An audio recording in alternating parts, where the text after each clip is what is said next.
Hey everybody, welcome back to the Budget Bladesman, and the blade we're going to be looking at today is the SOG Traction.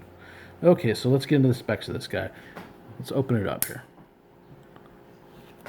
So we have an overall length of 8 inches, a blade length of 3.5 inches. Let's see if we can get that to focus a little bit. There we go. Again, overall length of 8 inches, a blade length of 3.5 inches. We have a blade thickness. This is actually a pretty thin blade for as big it is at 0.10. The steel is not a great steel, to be honest, right off the bat. It's a 5CR 13 MOV, and as you can see, it kind of has a satin finish there. And as you can also tell, this is not your regular drop point. This is actually a tanto blade, and I don't know if you guys can tell, but it does have a bit of a recurve in the blade as well. Okay, it is on the light side, even though it is a big blade. We're coming in at 2.3 ounces. We have a nylon, glass reinforced nylon handle. You can see there, with a bunch of texturing. You got the SOG logo around that side, and on that side as well. You have a deep ride pocket clip. It's supposedly ambidextrous, and I can't really tell. That screws in there pretty far recessed, so I haven't been able to verify that, but at least that's what it states on the stats. It is, as you guys can tell, it is tip up carry only. There's no mounting for tip down if you want it that way. It is tip up, but it is ambidextrous. You can see right there. Okay, and this is a made in China blade. Pop that open right there. You see SOG. Flip that over. I don't know if it has the manufacturer on there, and it does not. Okay, all right. And these range anywhere from $15 to $30, depending on where you look. That's normally the range. Most of the time, it's going to come in between $15 and $18. All right, so let's get our comparisons and check out next to those. So first, we have our usual K-bar dozer. So we'll bring that out right here. And you say it's not too far off. It's pretty close, actually, in the size.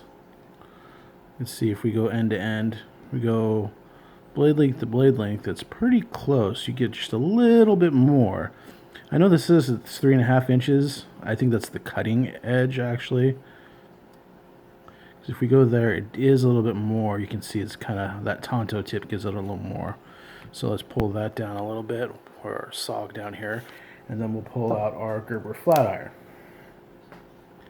You can see that is supposed to be 3.5 inches, and again, it's very close.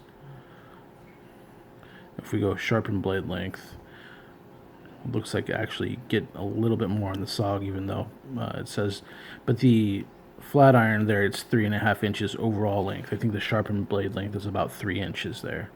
So you go blade length to sharpened blade length, you get quite a bit more there. Let's see. And so then we'll see this knife is pretty thin, this K-bar, so we'll close this up and kind of take a look next to each other. So you can see it's very thin for a pretty good sized knife. Compare those two. I mean, it is coming in at 2.3 ounces, so I mean, it is definitely under the kind of the standard, you know, ounce and inch type thing. So it is lighter than the ounce and inch. So, and it is pretty thin for that big of a knife. And if we compare it to our bigger one, let's close this up.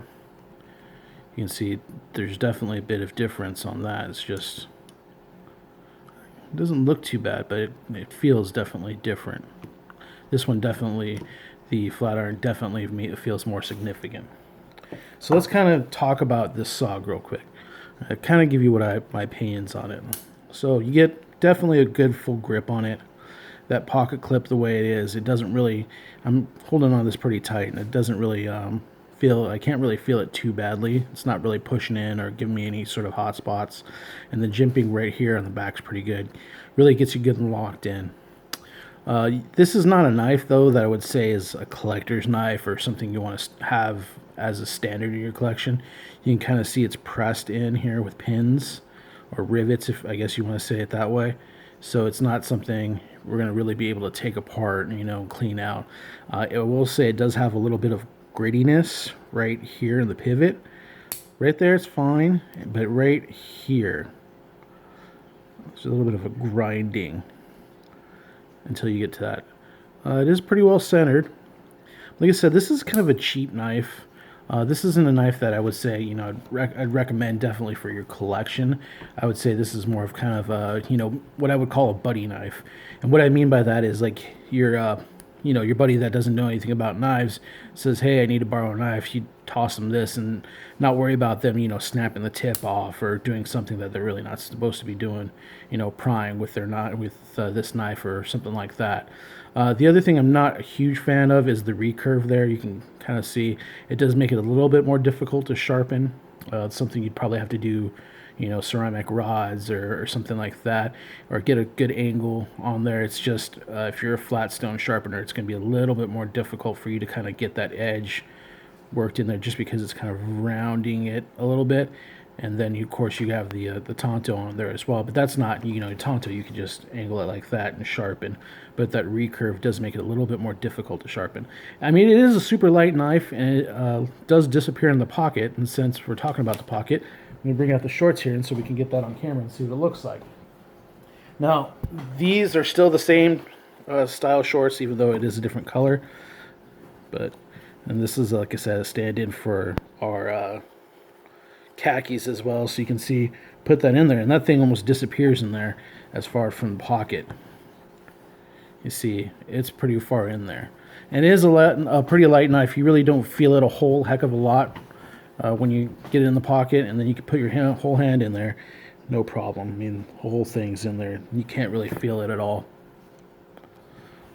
So we'll flip this inside out real quick, get a look at the inside. Now, it is still a big blade, so it is definitely going to take up more of your pocket. It's just it happens to be pretty light. So you can see there, I mean, it takes up a fair bit of room in the pocket. It's all the way over here, so you're not really getting a whole hand in there. You still have room for other stuff, but it's not going to be, you know, it is a bigger knife, so you aren't going to get as much in there as you normally would. Like I said, that clip it sits in there real nice and low. And I mean, I know it has the SOG logo on there, but unless somebody knows what a SOG is, they're not going to know that's necessarily a knife.